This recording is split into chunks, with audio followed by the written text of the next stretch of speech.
கழகம் நல்ல கழகம், நம் திராவிட முன்னேற்ற கழகம். அதன் திருப்பணி என்றென்று தொடரும்.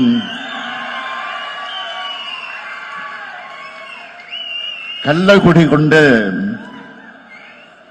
கன்னித்தமிழ் வென்று உள்ளம் குடிகொண்ட கழகம். வெல்லும் வாளுமின்றி வெல்லும் திறம் கொண்ட வெற்றி பலகண்ட கழகம். அன்று அறிஞர் வழியில் வந்த கழகம், பின்னர் கலைஞர் தலைமை தந்த கழகம். அன்று பிள்ளை நிலவான கழகம், இன்று பபல விழா காணும் கழகம். கழகம் நல்ல கழகம், திராவிட முன்னேற்ற கழகம். அந்த திருப்பணி என்றும் தொடரும். இப்படி என்னை தலை நிமிர்ந்து முழங்க வச்ச திராவிட முன்னேற்ற கழகத்தோட தீரர்கள் அனைவரும் வாழும் திசையை நோக்கி வணங்குகிறேன்.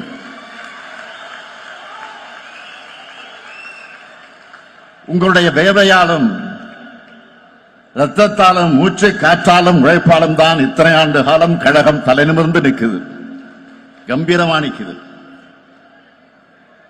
அப்படிப்பட்ட தியாகத்தின் உருவமான திராவிட முன்னேற்ற கழக தொண்டர்களுடைய உள்ளத்துக்கும் இல்லத்துக்கும் என்னோட அன்பான வணக்கம். நீங்க இல்லாம கழகம் இல்ல, நீங்க இல்லாம நான் இல்ல. அந்த நன்றி உணர்ச்சியோடு தான் உங்க முன்னாடி நான் கம்பீரமாக நின்றுகிட்டு இருக்கிறேன். இந்த எழுச்சிமிகு 30 விழா நிகழ்ச்சிக்கு தலைமையேற்றுள்ள என்னுடைய ஆருயிர் அண்ணன் கழக பொதுச் செயலாளர் துரைமுருகன் அவர்களே, கழக பொருளாளர் என்னுடைய சகோதரர் TR பாலு அவர்களே, முதன்மை செயலாளர் KN நேரு அவர்களே, துணை பொதுச் செயலாளர்கள் I பெரியசாமி அவர்களே, க பொன்முடி அவர்களே, ராசா அவர்களே, என்னுடைய அருமை தங்கை அருமைக்குரிய அன்புக்குரிய கனிமொழி கருணாநிதி அவர்களே, அந்தியூர் செல்வராஜ் அவர்களே, இளைஞரணி செயலாளர் தம்பி உதயநிதி உள்ளிட்ட பல்வேறு அணிகளின் நிர்வாகிகளே, விருதுகளை பெற்றுள்ள விருதாளர்களே, மாண்புமிகு அமைச்சர் பெருமக்களே, தலைமை கழக நிர்வாகிகளே, ஆற்றல் மிகு மாவட்ட கழகத்தின் செயலாளர்களே, நாடாளுமன்ற சட்டமன்ற உள்ளாட்சி அமைப்புகளின் பிரதிநிதிகளே, என் உயிரோடு கலந்திருக்கும் தலைவர் கலைஞர் அவர்களின் உயிரினும் உயிரான அன்பு உடன்பிறப்புகளே, உங்கள் அனைவருக்கும் என்னுடைய அன்பான வணக்கங்கள். பவள விழா 30 விழா, இந்த பொதுக்கூட்டத்தை ஒரு மாநாடு போல், எழுச்சி மிகுந்த மாநாடு போல் ஏற்பாடு செய்திருக்கக்கூடிய மாரத்தான் அமைச்சர் மாண்புமிகு மாசு அவர்கள், சைதாப்பேட்டை என்பது தலைவர் கலைஞருடைய தொகுதி, அதுவும் 2 முறை வென்ற தொகுதி. அந்த தொகுதியோட உறுப்பினரான மாசு கிட்ட எந்த பணியை கொடுத்தாலும் 2 மடங்கு உத்வேகத்தோடு செஞ்சு காட்டுவார் என்பதற்கு இந்த பவள விழா நிகழ்ச்சியை ஒரு சிறந்த எடுத்துக்காட்டு. சென்னை தெற்கு மாவட்ட கழகத்தினுடைய செயலாளர் மாசுவுக்கும் அவரோட தோளோடு தோல் என்று தொண்டாற்றி இருக்கக்கூடிய சென்னை தெற்கு மாவட்ட கழக செயல் வீரர்கள் ஒவ்வொருத்தருக்கும் தலைமை கழகத்தின் சார்பில் என்னுடைய நன்றியை நான் தெரிவித்துக் கொள்ள விரும்புகிறேன். 14 நாட்கள் அமெரிக்க பயணத்தை முடிச்சிட்டு கடந்த 14ஆம் தேதி சென்னைக்கு திரும்பினேன். தொழில் முதலீடுகளை ஈர்ப்பதற்காக நானும் தம்பி டிஆர்பி ராஜா அவர்களும் அமெரிக்காவுக்கு சென்றோம். சென்றோம்னு சொல்றதை விட வென்றோம்னு தான் சொல்லணும். பல்லாயிரம் கோடி ரூபாய்க்கான முதலீடுகளும் பல்லாயிரக்கணக்கான வேலை வாய்ப்புகளும் கிடைக்க இருக்கு. அதை எண்ணி அடைந்த மகிழ்ச்சிக்கு எனக்கு அளவே கிடையாது. அதே போல எனக்கு அமெரிக்க வாழ் தமிழர்கள் கொடுத்த வரவேற்பு என்பது இந்தியாவின் மற்ற மாநில மக்களும் சோசியல் மீடியாவில் வியந்து பேசுற அளவுக்கு ரீச் ஆச்சு. அதுக்கு காரணம் நாம என்னைக்கு மக்களோட மக்களா இருக்கும். 1956 ஆண்டு 1966 ஆண்டு என்னோட 13 வயசுல கோபாலபுரம் இளைஞர் திமுகவை தொடங்கி 53 ஆண்டு காலம் இயக்கத்துக்கும் தமிழ்நாட்டுக்கும் உழைச்ச உழைப்புக்கான அங்கீகாரம் தான் இன்று பவளவிழா காணக்கூடிய திராவிட முன்னேற்ற கழகத்திற்கு நான் தலைவரா இருக்கிறது. கருப்பு சிவப்பு கொடியும் உடன்பிறப்புகளோட அரவணைப்பும் தலைவர் கலைஞருடைய வழிகாட்டுதல் தான் என்னை இந்த அளவுக்கு உயர்த்தியிருக்கு. திராவிட முன்னேற்ற கழகத்தோட தலைவர் என்ற தகுதி எனக்கு வழங்கினவங்க கழக உடன்பிறப்புகளான நீங்க தான். தமிழ்நாட்டோட முதலமைச்சர் என்ற மாபெரும் தகுதியை வழங்கினவங்க தமிழ்நாட்டு மக்கள். கழகமும் தமிழ்நாடும் என்னோட இரு கண்கள்னு நான் செயல்பட்டு வர்ற இந்த நேரத்தில்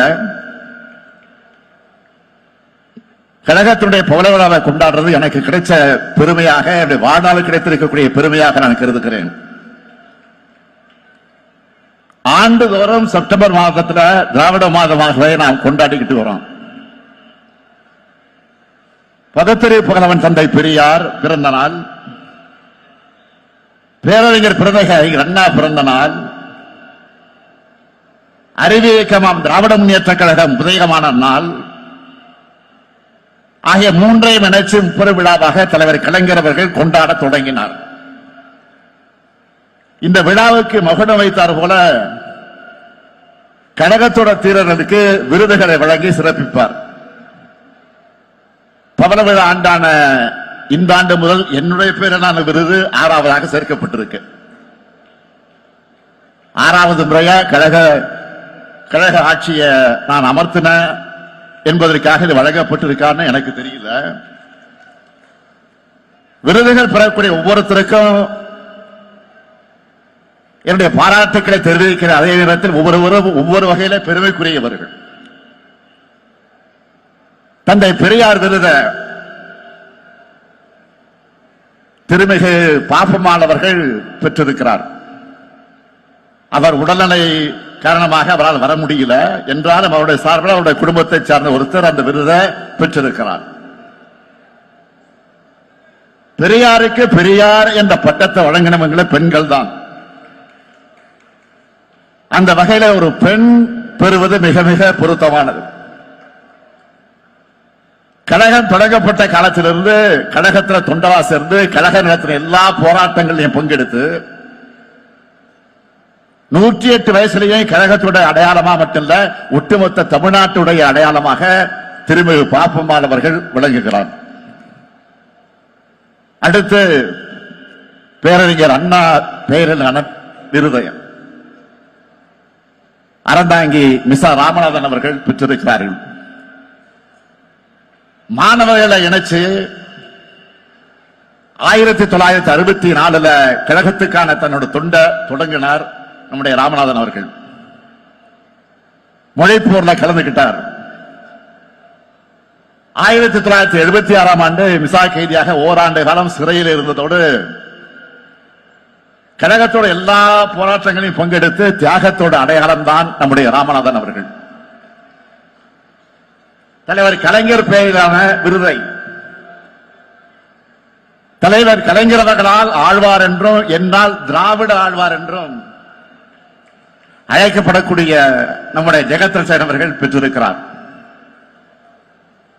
இதயத்தோட ஒரு பக்கத்தை கலைஞருக்கு இன்னொரு பக்கத்தை ஆழ்வார்களுக்கு அர்ப்பணிச்சவர் நம்ம ஜெகத்ரட்சகன் அவர்கள். பள்ளி காலத்துல இந்திய எதிர்ப்பு போர்ல பங்கெடுத்தவர். கல்லூரி காலத்துல பெரியார சந்திச்ச காரணத்தினால கல்லூரியிலிருந்து டிஸ்மிஸ் செய்யப்பட்டவர். அதனாலதான் இத்தனை கல்லூரிகளை பல்கலைக்கழகங்களை ஜெகத்ரட்சண தொடங்கினாரா என்பது நமக்கு சந்தேகமா இருக்கு. கல்வி நிலையங்கள் இலக்கிய பணிகள் எது இருந்தாலும் அரசியலையே முழுமூச்சா கொண்டு கலைஞரே சரணம்னு பணியாற்றும் கலைஞருடைய பக்தர் இவர். எத்தனையோ சோதனைகள், மிரட்டல்கள், நெருக்கடிகள் அவருக்கு வந்துச்சு, இன்னும் வந்துகிட்டு இருக்கு. ஆனா அச்சமில்லாமல் யாரோடும் சமரசமாகாம கழகமே துணைனை கம்பீரமாக செயல்படக்கூடியவர் நம்முடைய ஜெகத்ரட்சகன் அவர்கள். அதனால அவருக்கு கலைஞர் விருது வழங்கப்பட்டிருக்கு. அடுத்து பாவேந்தர் பாரதிதாசன் விருது கவிஞர் தமிழ்தாசன் அவர்கள் பெற்றிருக்கிறார். மொழி போராட்டத்தில் பங்கெடுத்ததுக்காக பள்ளி மாணவராக கைது செய்யப்பட்டவர். பள்ளியில படிக்கும் போது மரபு கவிதைகளை எழுதுற அளவுக்கு திறன் அவருக்கு இருந்துச்சு. உணர்ச்சி மிக்க கவிதைகளை தீட்டி வரக்கூடியவர். இது எல்லாத்தையும் விட தொலைக்காட்சி விவாதங்கள்ல சிங்கமன சீறி கழகத்தோட கொள்கைகளை, நிலைப்பாடுகளை நிலைநிறுத்துவார். புரட்சி வாதங்களை வைக்கக்கூடிய அவருக்கு புரட்சி கவிஞர் விருதை வழங்கியிருக்கிறோம்.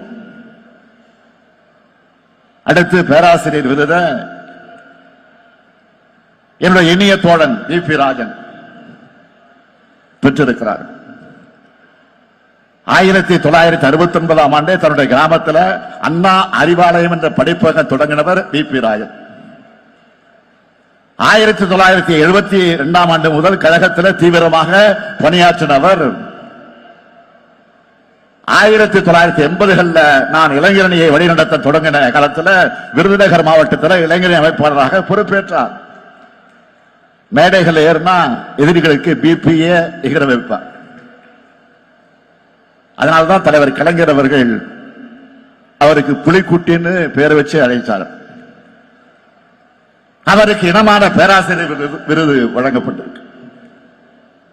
அடுத்து என்னுடைய பெயரிலான விருதை ஒன்றிய முன்னாள் அமைச்சர் என்னுடைய அருமை சகோதரர் எஸ்.எஸ். பழனிமாணிக்கம் அவர்கள் பெற்றிருக்கிறார்.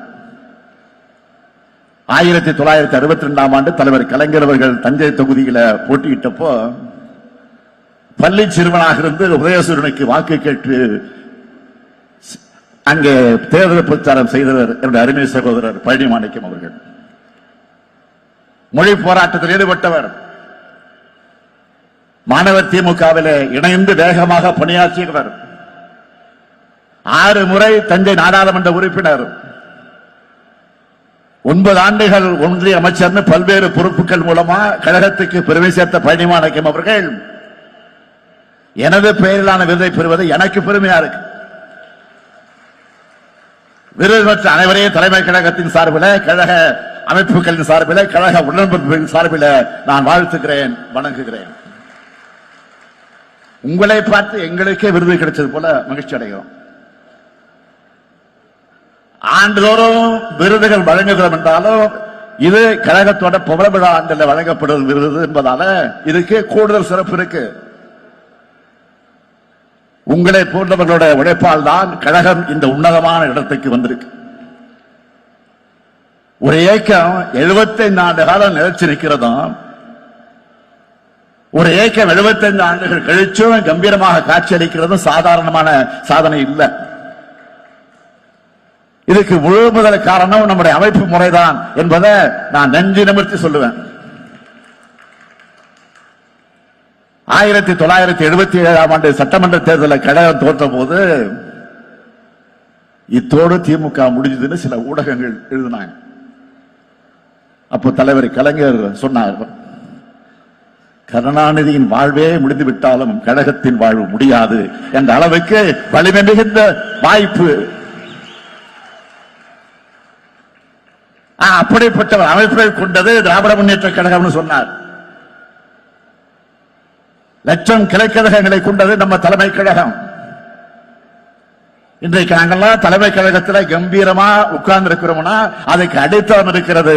அந்த அடித்தளத்தில் இருக்கிற கிளைக்கழகங்கள்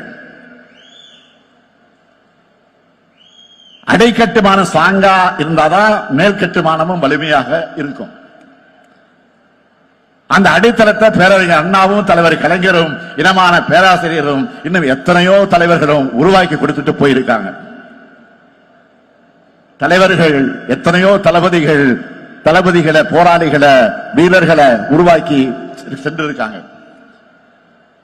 தலைவன் தொண்டன் இல்லாம அண்ணன் தம்பி என்ற பாச உணர்வோடு இந்த இயக்கம் கட்டமைக்கப்பட்டுச்சு. உலகத்தில் எந்த அரசியல் இயக்கமும் உடன்பிறப்பு என்ற பாச உணர்வோடு கட்டமைக்கப்படலை. அந்த பாச உணர்வு தான் நம்ம எல்லோரையும் இயக்குது. திராவிட கொள்கையை ஊட்டின பேரறிஞர் அண்ணா அவர்கள் முதல் முறை கோட்டையை கொண்டு வந்து முன்னேற்ற கழகத்தை நிலைநிறுத்தினார். அதைத் தொடர்ந்து 4 முறை நாட்டை ஆளும் வாய்ப்பு ஏற்படுத்தி காட்டினார் தலைவர் கலைஞர் அவர்கள். 6வது முறை அரியணை ஏற்றக்கூடிய அந்த கடமையை செய்கிற கட்டளையை என் தோல்ல விழுந்துச்சு. லட்சக்கணக்கான உடன்பிறப்புகளின் துணையோடு பெரும்பான்மையான தமிழ் மக்களின் நம்பிக்கையை பெற்று திராவிட மாடல் ஆட்சியை நாம் நடத்திட்டு இருக்கிறோம். இப்படி வரலாற்று முக்கியத்துவம் இந்த காலகட்டத்தில் நாம எல்லாரும் இந்த இயக்கத்தில் பொறுப்புகள் இருக்கிறோம். இந்த இயக்கத்தால தொண்டர்களாக இருக்கிறோம் என்பதுதான் நமக்கான வாழ்நாள் பெருமை. இந்த தருணத்தில் ஒரு முக்கியமான செய்தியை நான் சுட்டிக்காட்ட விரும்புகிறேன். 25 வயசை கொண்டாடுகிற வெள்ளி விழா ஆண்டிலையும் நம்ம கழக ஆட்சியில் இருந்துச்சு. 50 வயசை கொண்டாடுற பொன் விழா ஆண்டிலையும் கழக ஆட்சியில் இருந்துச்சு. 75 வயசை கொண்டாடுற பவள விழா ஆண்டான இப்பவும் கழக ஆட்சியில் இருக்கு. ஆக 100 விழா கொண்டாடும் போதும் திராவிட முன்னேற்ற கழகம் தான் நிச்சயம் ஆட்சியில் இருக்கும். இன்னும் சொல்லணும்னா திராவிட முன்னேற்ற கழகத்தோட தேவை இன்னும் 100 ஆண்டுகளுக்கு இருக்கு. கடந்து வந்த 75 ஆண்டுகளை எத்தனையோ சாதனைகளை செஞ்சிருக்கிறோம். தாய் தமிழ்நாட்டுக்கு தமிழ்நாடுன்னு பெயர் சூட்டணும். பல்லாயிரம் ஆண்டு பழமை கொண்ட நம்முடைய தாய்மொழிக்கு செம்மொழி தகுதியை பெற்று தந்தோம். ஆதி திராவிடர் பிற்படுத்தப்பட்டோர், மிகவும் பிற்படுத்தப்பட்டோர், சிறுபான்மையினர், பெண்கள், உழவர்கள், நெசவாளர்கள் என விளிம்பு நிலை மக்களை கல்வியில வேலை வாய்ப்பில உன்னத இடத்துக்கு உயர்த்தணும். எத்தனையோ பள்ளிகள், எத்தனையோ கல்லூரிகள், எத்தனையோ பல்கலைக்கழகங்கள் அத்தனையும் நாம் உருவாக்கினது. சாலைகள், பாலங்கள், அணைகள், நவீன நகரங்கள், தன்னிறைவு பெற்ற கிராமங்கள்னு உள்கட்டமைப்பு வசதிகள் எல்லாத்தையும் உருவாக்கி தமிழ்நாட்டை நோக்கி இந்தியாவே திரும்பி பார்க்க வச்சிருக்கிறோம். கடந்த 3 ஆண்டுகள் மட்டும் எத்தனை சாதனைகள்! மகளிருக்கு 1000 ரூபாய் உரிமை தொகை, உயர்கல்வி பயிலக்கூடிய மாணவ மாணவியருக்கு மாதம் 1000 ரூபாய் உதவித்தொகை, பள்ளி குழந்தைகளுக்கு காலை உணவு திட்டம், பணிக்கு செல்லக்கூடிய மகளிருக்கு கட்டணமில்லா பேருந்துன்னு ஒவ்வொரு தனி மனிதனையும் காக்குகிற அரசாக நம்முடைய திராவிட மாடல் அரசு செயல்பட்டுக் கொண்டிருக்கிறது. இத்தனை திட்டங்கள் எந்த மாநிலத்திலேயாவது இருக்கிறதா என்று இல்லைன்னு சொல்லத்தக்க வகையில தான் எந்த மாநில அரசும் ஒரு மாநிலத்துக்கு நன்மைகள் செஞ்சு தந்தது இல்லைன்னு சொல்ற அளவுக்கு தான் திராவிட முன்னேற்ற கழகத்துடைய அரசு தமிழ்நாட்டை வளமிக்க மாநிலமாக மேம்படுத்தி இருக்கு, தொடர்ந்து வளப்படுத்தி வருது. நம்முடைய எல்லா கனவுகளும் நிறைவேறிச்சான்னு கேட்டா இல்ல. மாநில உரிமைகளை வழங்குகிற ஒரு ஒன்றிய அரசு அமையல. நிதி உரிமை உள்ளிட்ட கோரிக்கைகளுக்கு இன்னமும் நாம் போராட வேண்டிய நிலையில் தான் இருக்கிறோம். இப்படிப்பட்ட ஏராளமான நெருக்கடிகளுக்கு இடையில தான் தமிழ்நாட்டை எல்லா விதத்திலையும் முன்னேற்ற ஒற்றை இலக்கோடு திராவிட முன்னேற்ற கழக அரசு செயல்பட்டு வருது. பேரறிஞர் அண்ணாவும் தலைவர் கலைஞரும் வலியுறுத்தின மாநில சுயாட்சி கொள்கை என்பது நம்மோட உயிர்நாடை கொள்கையில ஒன்று. தலைவர் கலைஞர் எளிமையா சொன்னார், நம்ம கோட்டையில் இருந்தாலும் அங்க இருக்கக்கூடிய புல்ல வெட்ட கூட உரிமை இல்லை, அதுக்கு மேல அனுமதி வாங்கணும். இன்னைக்கு கிரீம் பண்ணுக்கு எவ்வளவு வரி போடுறீங்கன்னு கேட்க கூட உரிமை இல்லாத நிலை உருவாகி இருக்கு. இந்த சூழல்ல மாநில சுயாட்சி வென்றெடுப்பதற்கான ஒரு அறிவிப்பு தான் இந்த பவள விழா செய்தியாக நான் சொல்ல விரும்புகிறேன். குறைவான நிதிவளம், அந்த நிதிவளத்தை கொண்டு நம்மால இவ்வளவு சாதனைகளை செய்ய முடியுதுன்னா, முழுமையான நிதிவளம் கிடைச்சா தமிழ்நாட்டை எல்லாத்திலையும் சிறந்த மாநிலமா மாத்தி காட்ட நம்மால் முடியும். எல்லாம் எனவே இதையெல்லாம் அதிகாரமும் கொண்டவைகளாக மாநில அரசுகளை மாற்றுகிற வகையில் அரசியலமைப்பு சட்டத்தில் திருத்தம் கொண்டு வர முயற்சிக்கும் சட்ட முன்னெடுப்புகளை திராவிட முன்னேற்ற கழகம் நிச்சயமாக உறுதியாக செய்யும். இந்தியாவில மாநில உரிமைகளுக்காக மாநில சுயாட்சி கொள்கைக்காக தொடர்ந்து குரல் கொடுத்து ஒரே இயக்கம் நம்முடைய திராவிட முன்னேற்ற கழகம் மட்டும்தான். ஏன்னா எப்பவும் நாம தான் மக்களோட மக்களா இருக்கோம், மக்களுக்கு உண்மையாக இருக்கிறோம். அதனால மக்கள் எப்பவோ நம்மோடு இருக்காங்க. மக்களும் நாமாலும் ஒன்னா இருக்கிறதால வெற்றி நம்மோடு இருக்கு. நின்ற தேர்தலில் எல்லாம் வென்ற தலைவர் நம்முடைய தலைவர் கலைஞர் அவர்கள். உங்களால நான் தலைமை பொறுப்பில் உட்கார வைக்கப்பட்டு எதிர்கொண்ட எல்லா தேர்தலிலும் நாம் வெற்றி பெற்றிருக்கிறோம். நான் என்றால் தனிப்பட்ட ஸ்டாலின் அல்ல. ஸ்டாலின் என்ற ஒற்றை பேருக்குள்ள கோடிக்கணக்கான உடன்பிறப்புகளோட உழைப்பும் ஆற்றலும் அடங்கியிருக்கும். இந்த வெற்றிகள் எல்லாம் உங்களுடைய உழைப்பால், உங்களுடைய தியாகத்தால், உங்களுடைய செயல்பாடுகளால், உங்களுடைய நடவடிக்கைகளால் கிடைச்சிருக்கு. அது சாத்தியமாச்சு. இதுவரை நடந்த தேர்தல்கள் போலவே அடுத்தடுத்து வரப்போற தேர்தலை நாம தான் வெற்றி பெற போறோம். இதுல யாருக்கு சந்தேகம் இல்ல. நான் ஏதோ ஆணவத்தில் சொல்றேன்னு நினைச்சுக்காதீங்க. உங்க மேல இருக்கக்கூடிய நம்பிக்கையில தான் சொல்றேன். அதுக்கு மெத்தனமாவும் யாரும் இருந்துடக்கூடாது, இருக்க மாட்டீங்க என்பது எனக்கு தெரியும். எந்த இயக்கமாக இருந்தாலும் அதுக்கு கொள்கை தேவை, அதை செயல்படுத்தும் வீரர்கள் தேவை, வழிநடத்தும் தலைமை தேவை. திராவிட முன்னேற்ற கழகத்துக்கு தித்திக்கும் திராவிட கொள்கை இருக்கு. கொள்கையை காக்கிற படையாக நீங்க இருக்கீங்க. உங்க வீரத்தால துணிச்சல் பெற்ற தலைமை இருக்கு. நம்முடைய தொடர் வெற்றிகள் மூலமாக 100ஆண்டு விழாவை நோக்கி நாம் முன்னேறுவோம். அடுத்து நம்முடைய இலக்கு 2026 தேர்தல். இதுவரைக்கும் இப்படி ஒரு வெற்றியை எந்த கட்சியும் பெற்றதில்லைன்னு 2026 வரலாறு சொல்லணும். அந்த வரலாறு எழுதுவதற்கு நீங்க தயாரா? அந்த வரலாறை எழுதுறதுக்கு நீங்கள் தயாரா? இந்த உணர்வு வெற்றி சரிதமாக மாற வேண்டும்.